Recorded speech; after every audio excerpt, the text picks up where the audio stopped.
الحمد للہ الذی ہدانا لہذا وما كنا لنہتدی لولا ان ہدانا اللہ. الحمد للہ الذی انزل علی عبدہ الکتاب ولم یجعل لہ عوجا. الحمد للہ نحمدہ ونستعینہ ونستغفرہ ونؤمن بہ ونتوکل علیہ ونعوذ باللہ من شرور انفسنا ومن سیئات اعمالنا. من یہدہ اللہ فلا مضل لہ ومن یضللہ فلا ہادی لہ. ونشهد ان لا الہ الا اللہ وحدہ لا شریک لہ هو الاول والآخر والظاہر والباطن وهو بكل شیء علیم. بدیع السماوات والارض انا یکون له ولد ولم تکن له صاحبہ وخلق كل شیء وهو بكل شیء علیم. وهو الذی احیاکم ثم یمیتکم ثم یحییکم وهو اللہ لا الہ الا هو له الحمد فی الاولی والآخرہ وَلَهُ الْحُكْمُ وَإِلَيْهِ تُرْجَعُونَ. وَنَشْهَدُ أَنَّ سَيِّدَنَا وَنَبِيَّنَا مُحَمَّدًا عَبْدُهُ وَرَسُولُهُ أَرْسَلَهُ كَافَّةً لِلنَّاسِ بَشِيرًا وَنَذِيرًا وَدَاعِيًا إِلَى اللَّهِ بِإِذْنِهِ وَسِرَاجًا مُنِيرًا. تعریف و توصیف اسی اللہ کی ہونی ہے جو رب ہے سارے عالم کا. اللہ ہی نور ہے آسمانوں کا اور زمین کا. اسی واحد الہ کی ہم بزرگی اور کبریائی بیان کرتے ہیں. اسی کی ہم حمد و ثنا بیان کرتے ہیں اس اعتراف کے ساتھ کہ رب ہم پر صبح سے شام تک اپنی نعمتوں اور رحمتوں کے خزانے نچھاور کرتا رہتا ہے.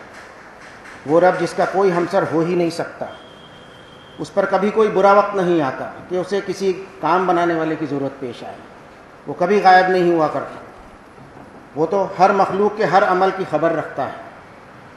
جب ہماری زبان سے سبحان اللہ نکلتا ہے تو اس وقت ہمیں یہ احساس رہنا چاہیے کہ صرف اللہ کی ذات پاک ہے ہر اس عیب سے جو مخلوق میں پائی جاتی ہے. اس کا کوئی والد نہیں اور نہ وہ کسی کا والد. وہ کیوں کسی کو اپنا بیٹا بنائے؟ کیا اس پر کبھی بڑھاپا آنے والا ہے جو اسے اولاد کی ضرورت پیش آئے؟ وہ ہر پل اپنی نعمتوں کے خزانے ہم پر نچھاور کیے چلے جا رہا ہے ہماری نافرمانیوں کے باوجود بھی. اگر ہم اپنی زندگی کا ایک ایک پل اس کے شکرانے میں بتا دیں تو بھی اس کا شکر ادا نہیں کر سکتے. وہی اللہ جو احسن الخالقین ہے. وہ جیسی چاہے ویسی مخلوق پیدا فرمائے. وہ جیسی چاہتا ہے ویسی ڈیزائن دیتا ہے اپنی مخلوق کو ماں کے رحم میں. فرمایا کہ هو الذی یصورکم فی الارحام کیف یشاء لا الہ الا هو العزیز الحکیم. وہی اللہ ہے جو صورت بناتا ہے تمہاری ارحام میں جیسی وہ چاہتا ہے. کوئی عبادت کے لائق نہیں سوائے اس کی ذات کے جو زبردست حکمت والا ہے. ہم اس ذات سے کوئی چیز چھپا نہیں سکتے. ہم اسے کبھی دھوکہ بھی نہیں دے سکتے. ان اللہ لا یخفی علیہ شیء فی الارض ولا فی السماء. اس تک پہنچنے کے لیے ہمیں کسی وسیلے یا پھر کسی بھی سفارش کی کوئی ضرورت نہیں. اس کا اپنی ہر مخلوق سے لائف کنیکشن جڑا ہوا ہے. وہ تو ہماری شہر سے بھی زیادہ قریب ہے. اس نے فرمایا کہ وَإِذَا سَأَلَكَ عِبَادِي عَنِّي فَإِنِّي قَرِيبٌ أُجِيبُ دَعْوَةَ الدَّاعِ إِذَا دَعَانِ فَلْيَسْتَجِيبُوا لِي وَلْيُؤْمِنُوا بِي لَعَلَّهُمْ يَرْشُدُونَ. اور جب سوال کرے آپ سے میرے بندے میرے تعلق سے میرے بارے میں کہ میری ذات کہاں ہے تو میں تو ان کے بالکل قریب ہی ہوں. رسپانس دیتا ہوں ہر دعا کرنے والے کی دعا کا جب وہ دعا کرتا ہے مجھ سے. لیکن میرے بندے بھی میرے سے رسپانسو بن جائے, میرے ایماندار بن جائے, میرے ساتھ ایمانداری کا رویہ اختیار کریں تو اس طرح وہ ہدایت کو, رشد کو اور بھلائی کو پہنچ سکتے ہیں. اپنے ہر عمل میں ہر وقت ہم کو اس بات کا احساس رہے کہ ہم جواب دیں اپنے مالک کے سامنے اپنے تمام کاموں کو. ہم جھکا دیں اپنے سر کو اپنے مالک کے سامنے جس نے بہترین طریقے سے ڈیزائن کیا اپنی ہر مخلوق کو, پھر اسے اس کے فنکشنز بھی بتا دیے. اب ان فنکشنز کو مسلسل فرما برداری کے ساتھ کرتے رہنا ہی اس کی عبادت ہے. اور ہر مخلوق اپنے رب کے ساتھ ایماندار ہے, اسی کی فرما بردار ہے, چاہے وہ مخلوق چرند ہو, پرند ہو, سورج ہو, چاند ہو, زمین ہو, آسمان ہو, ہوا ہو یا سمندر ہو, پہاڑ ہو, یا پھر وہ مخلوق جو ہماری نگاہوں سے اوجھل ہو, ہماری بصیرتوں سے ہمارے فہم سے بعید ہو, ہمارے خیالات میں بھی جن کا گزر نہ ہوا ہو. یہ سب کے سب فرما بردار ہے اپنے رب کے ساتھ. جتنا انہیں ان کے مالک نے حکم دیا ہے وہ صرف اتنا ہی کرتے ہیں اور اپنے مالک اپنے خالق کے ساتھ کسی کو بھی کبھی شریک نہیں ٹھہراتے. لیکن صرف یہ انسان ہی ایسا ہے جسے عقل جیسی زبردست نعمت سے نوازے جانے کے باوجود اس کا استعمال نہیں کرتا. اور اپنے اسی مالک کے ساتھ دوسروں کو شریک ٹھہرا کر اس کا ہمسر سمجھ کر اپنی آخرت کو برباد کر. حضرت عیسیٰ علیہ السلام کا قول قرآن شریف میں ہے کہ وقال المسیح یا بنی اسرائیل اعبدوا اللہ ربی وربکم انہ من یشرک باللہ فقد حرم اللہ علیہ الجنۃ ومأواہ النار وما للظالمین من انصار. اور کہا مسیح نے اے بنی اسرائیل تم سب بندگی اختیار کرو، اس کے سسٹم کو فالو کرو جو میرا بھی رب ہے اور تمہارا بھی رب ہے. بے شک جس کسی نے اپنے رب کے ساتھ کسی کو شریک ٹھہرایا تو اللہ نے اس پر اپنی جنت کو حرام کر دیا اور اس کا ٹھکانہ دوزخ کو بنایا اور فرمایا کہ ایسے ظالموں کا کوئی مددگار نہیں ہو سکتا. اب ہمارا کام یہ ہے کہ ہم بچنے کی کوشش کریں یا اپنے آپ کو بچانے کی کوشش کریں اس جہنم سے اور اللہ کے سسٹم کو فالو کریں اور زندگی میں کبھی بھی شرک جیسے بھیانک گناہ کے قریب بھی نہ جائیں. یہ رب تعالیٰ کا ہی بڑا احسان ہے وہ ہم پر جو اس نے ہمیں اپنی کتاب کا علم عطا فرمایا. جبکہ اس دنیا میں ہم دیکھتے ہیں کہ بہت سے پڑھے لکھے لوگ موجود ہیں، دنیا کے ہر علم میں ماہر ہیں، ہر چیز کی جانکاری بھی رکھتے ہیں، بڑی سے بڑی کتابیں بھی انہوں نے لکھی ہیں، بڑی بڑی کتابیں بھی وہ پڑھتے ہیں اور ایسی کئی کتابوں کا مطالعہ بھی کرتے ہیں. لیکن حیرت کی بات یہ ہے کہ یہ لوگ اگر کچھ نہیں جانتے اور کچھ نہیں سمجھنا چاہتے تو اپنے مالک کی کتاب کو جو ان کے خالق نے ان کے لیے نازل کی. ایسے لوگوں کے بارے میں فرمایا اللہ تعالیٰ نے کہ وَمِنْهُمْ أُمِّيُّونَ لَا يَعْلَمُونَ الْكِتَابَ إِلَّا أَمَانِيَّ وَإِنْهُمْ إِلَّا يَظُنُّونَ. اور ان میں سے ایسے امی ہیں، ایسے لوگ بھی موجود ہیں جو اللہ کی کتاب کو نہیں جانتے اور اپنی من گھڑت قصے کہانیاں اور خیالی باتوں میں ملوث رہتے ہیں، اسی کو پسند کرتے ہیں اور یہ لوگ صرف اپنی گمان بازی سے ہی کام لیتے ہیں. اللہ کا احسان ہے ہم پر کہ اللہ نے جو کتاب ہمیں دی ہے اس کو ہم سمجھ کر بھی پڑھتے ہیں اور اس پر عمل کرنے کی کوشش بھی کرتے ہیں.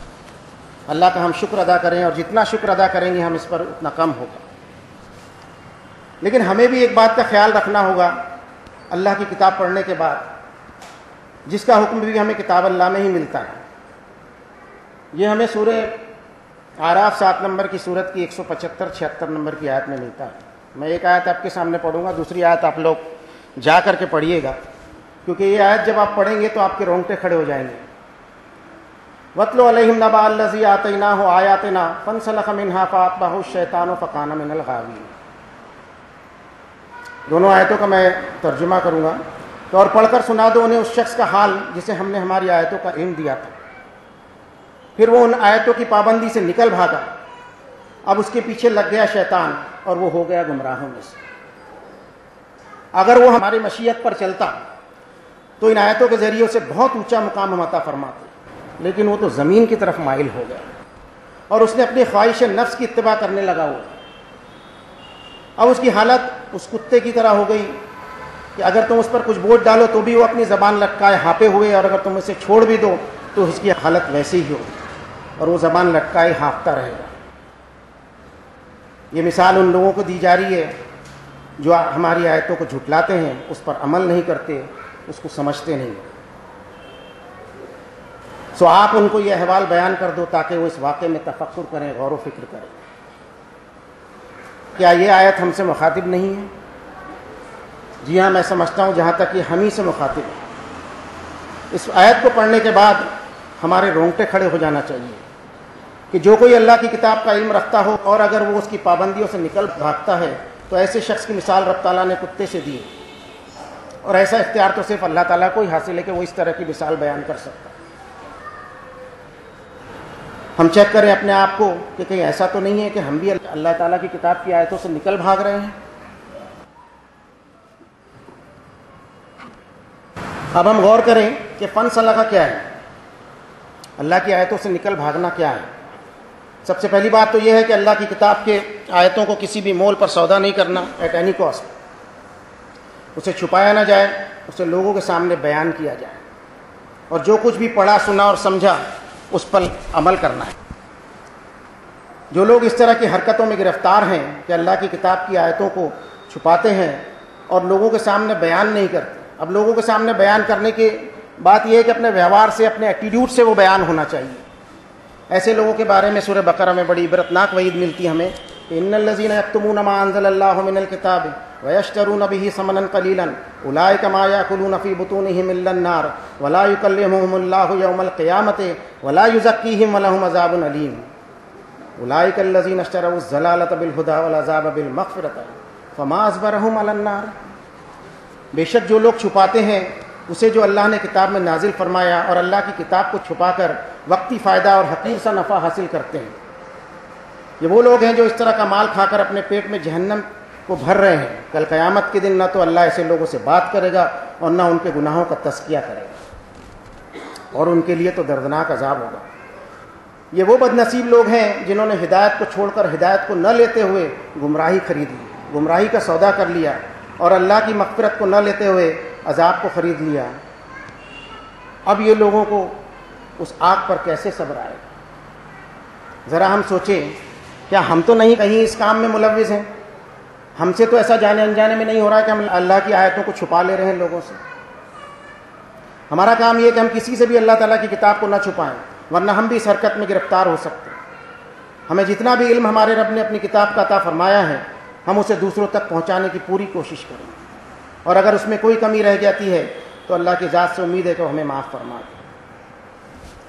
ہمیں بالکل کیئرلیس نہیں بنے رہنا ہے، اس طرح سراسر اپنے نقصان کے ذمہ دار ہم خود ہی ہوں گے. زندگی کی یہ جو مہلت ملی ہے اس سے ہم اپنے آپ کو دھوکے میں نہ ڈالیں، رجوع ہو جائے ہم اس نورانی کتاب کی طرف جو انسانوں کے رب نے انسانوں کی ہدایت کے لیے نازل فرمایا، جس میں فرمایا کہ وَذَرِ الَّذِينَ اتَّخَذُوا دِينَهُمْ لَعِبًا وَلَهْوًا وَغَرَّتْهُمُ الْحَيَاةُ الدُّنْيَا وَذَكِّرْ بِهِ أَن تُبْصَلَ نَفْسٌ بِمَا كَسَبَتْ لَيْسَ لَهَا مِن دُونِ اللَّهِ وَلِيٌّ وَلَا شَفِيعٌ وَإِن تَعْدِلْ كُلَّ عَدْلٍ لَا يُؤْخَذْ مِنْهَا أُولَٰئِكَ الَّذِينَ أُبْسِلُوا بِمَا كَسَبُوا لَهُمْ شَرَابٌ مِّنْ حَمِيمٍ وَعَذَابٌ أَلِيمٌ بِمَا كَانُوا يَكْفُرُونَ. اور چھوڑ دو ان کو ان کے حال پر جو اپنے دین کو کھیل اور تماشا بنائے ہوئے ہیں. ان کو دنیا کی زندگی نے دھوکے میں ڈال رکھا ہے، لیکن یاد رکھے ہر نفس ریمائنڈ ہو جائے، ہر انسان کے وہ اپنے ہی کرتوتوں میں پھنس نہ جائے. قیامت کے دن اللہ کے سوا اسے کوئی وکیل یا کوئی بچانے والا نہیں مل سکتا. اور اگر اپنے آپ کو چھڑانے کے لیے وہ کوئی بھی جرمانہ، رینسم یا کوئی بدلہ بھی دے تو لیا نہیں جائے گا. اس طرح کے لوگ اپنے اعمال میں الٹے پھنس جائیں گے، ان کے لیے کھولتا ابلتا پانی ہوگا، اور اپنے کاموں کے بدلے دردناک عذاب میں وہ گرفتار کر لیے جائیں گے. وارننگ دینے والی آیت ہے یہ.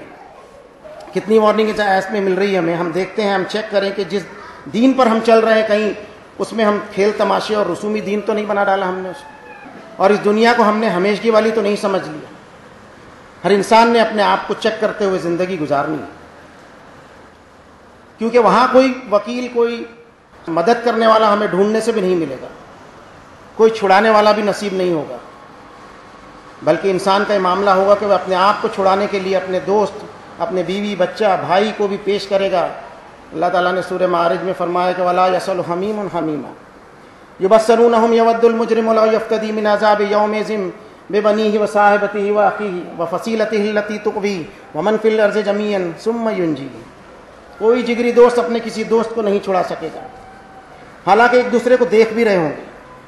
مجرم اس دن چاہے گا کہ اپنے بچوں کے بدلے میں چھوٹ جائے، اپنی بیوی کے بدلے میں چھوٹ جائے، اپنے بھائی کے بدلے میں چھوٹ جائے، اپنے اس خاندان کے بدلے میں چھوٹ جائے جس پر اس کو کبھی ناز ہوا کرتا تھا. ہر ایک کو اپنی ہی پڑی ہوگی، کوئی کسی کا بوجھ نہیں اٹھائے گا، کوئی کسی کو پوچھے گا بھی نہیں، حالانکہ ایک دوسرے کو دیکھ رہے ہوگے. اب کیا انسان کو ان حالات سے کل قیامت کے دن اگر بچنا ہے تو اسے کیا کرنا چاہیے؟ اسے لازماً اللہ تعالیٰ کے احکامات کو فالو کرنا ہوگا، اور یہ کرنا ہی ہوگا کیونکہ ہر نفس اپنے اعمال کے بدلے گروی رکھا ہوا ہے. فرمایا سورہ مدثر میں کہ کل نفس بما کسبت رہینہ. رب تعالیٰ نے انسان کو جو سر و سامان دیا ہے، جو نعمتیں دی ہیں، جو طاقتیں، جو قوتیں، صلاحیتیں، اکرام اور بے شمار نعمتیں دی ہیں، اس کے بدلے میں ہر انسان اپنے رب کے پاس گروی رکھا ہوا ہے. وہاں اللہ کے علاوہ کوئی ہمیں چھڑانے والا نصیب بھی نہ ہوگا. اب ہم سفارش کرنے والوں پر جو آس لگائے بیٹھے ہیں اسے بھی ہم سمجھ لیں کہ کیا پتہ جس پر ہم آس لگائے بیٹھے ہوں خود اس کی مغفرت کے وعدے ہوں، اور وہ ہماری کیا سفارش کر لے گا. فرمایا کہ وَلَقَدْ جِئْتُمُونَا فُرَادَىٰ كَمَا خَلَقْنَاكُمْ أَوَّلَ مَرَّةٍ وترکتم ما خولناکم وراء ظہورکم وما نرى معكم شفعاءكم الذين زعمتم انهم فيكم شركاء لقد تقطع بينكم وضل عنكم ما كنتم تزعمون. ارے تم تو ہمارے پاس اکیلے تنہا ہی آ گئے، جس طرح ہم نے تمہیں اکیلے تنہا پیدا کیا تھا، اور ہماری نعمتیں جن کے ایک وقت تم پوزیسر ہوا کرتے تھے ساری کی ساری تم پیچھے چھوڑ کر آ گئے، اور ہمیں تمہارے کوئی سفارشی بھی نظر نہیں آ رہے، جن پر بڑا تمہیں ذوق تھا، جن پر تمہیں بڑا ناز تھا، بڑا بھروسہ تھا، بڑے دعوے تھے تمہارے کہ ان سے کہ یہاں بھی ان کی کچھ چل پڑے گی. سارے ریسورسز اب تمہارے کٹ چکے، اور جن فرسودہ چیزوں اور لوگوں پر تمہیں بھروسہ تھا سب کے سب گم ہو گئے. رب تعالیٰ کا کرم ہے، رب تعالیٰ کا رحم ہے کہ انسانیت پر آخرت کی بے بسی، آخرت کی تنہائی ہمیں قرآن شریف میں بیان کر دی اللہ تعالیٰ نے. اب ہمیں عقل استعمال کرنا ہے قبل اس کے کہ وہ دن آ جائے جس میں کوئی دوستی، کوئی ریکمنڈیشن، کوئی سفارش ممکن نہیں ہو. جب یہ بات ہر کسی کے لیے اوپن ہو جائے گی اور دوبارہ اس دنیا میں واپسی کے لیے، اپنے کریکشن کے لیے انسان اپنے رب سے ریکویسٹ کریں گے تو اسے قبول بھی نہیں کیا جائے گا. اس دنیا کے اعمال حسرت بن جائیں گے، سارے وسائل، سارے اسباب، سارے کنیکشنز کٹ ہو جائیں گے، ہر نفع ڈیلنگ ہو جائے گا. اس دن کے آنے سے پہلے آج ابھی اسی وقت اپنے رب کی رحمت سے مایوس نہ ہوتے ہوئے ابھی اپنا ذاتی سدھار کر کے مغفرت مانگی جائے. اللہ کا کرم ہے ہم پر کہ اس نے ہم پہ بار بار سدھرنے کا موقع دیا. فرمایا کہ قل یا عبادی الذین اسرفوا علی انفسہم لا تقنطوا من رحمت اللہ ان اللہ یغفر الذنوب جميعا انہ هو الغفور الرحیم. اے نبی صلی اللہ علیہ وسلم، آپ کہیے میرے ان بندوں سے جنہوں نے زیادتی کر لی اپنے آپ پر کہ نہ مایوس ہوں اور اپنے رب کی رحمت سے کبھی مایوس نہیں ہونا. بے شک اللہ تمہارے تمام گناہوں کو معاف کر سکتا ہے، وہ بڑا غفور اور بڑا رحیم ہے. تمام گناہوں کو اللہ معاف تو کر سکتا ہے لیکن کنڈیشن پر وَأَنِيبُوا إِلَىٰ رَبِّكُمْ وَأَسْلِمُوا لَهُ مِن قَبْلِ أَن يَأْتِيَكُمُ الْعَذَابُ ثُمَّ لَا تُنصَرُونَ. رجوع کرو، پلٹو اپنے رب کی طرف، سبمٹ ہو جاؤ، سدھر جاؤ اس رب کے سامنے، توبہ کرو اس سے پہلے کہ تم پر وہ سزا والا دن اچانک آ جائے کہ تم کہیں مدد بھی نہ پا سکو. اب اپنے رب سے استعان مانگتے ہوئے ہمیں عمل کرنا شروع کرنا ہوگا. رب تعالیٰ ہماری ان معمولی کوششوں کو قبول فرما لیجیے، اپنے فضل کو اس میں شامل کر دیں، ہماری دنیا اور آخرت دونوں کو سنوار دیں. آمین یا رب العالمین. بارک اللہ لنا ولکم فی القرآن العظیم ونفعنا وإیاکم بالآیات والذکر الحکیم. انہ تعالی کریم ملک بر رؤوف الرحیم فاستغفروہ انہ هو الغفور الرحیم.